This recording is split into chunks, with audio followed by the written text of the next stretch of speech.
உலகின் 80க்கும் மேற்பட்ட நாடுகளில் நிலைத்துறையில் சுற்றுலாவை ஊக்குவிக்கும் நெதர்லாந்து அமைப்பான கிரீன் டெஸ்டினேஷனின் ஒத்துழைப்பின் மூலம் மகாபலிபுரம் இந்தியாவின் முதல் பசுமை சுற்றுலாத்தலமாக உருவாகப் போகிறது.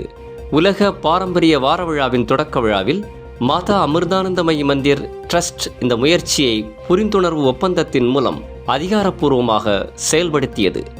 இந்த ஒப்பந்தத்தில் மாதா அமிர்தானந்தமயி மந்திர் ட்ரஸ்டின் இயக்குனர் திரு மகேஷ் கோபாலகிருஷ்ணன் மற்றும் கிரீன் டெஸ்டினேஷனின் தலைவர் திரு ஆல்பர்ட் சால்மன் ஆகியோர் கையெழுத்திட்டனர்.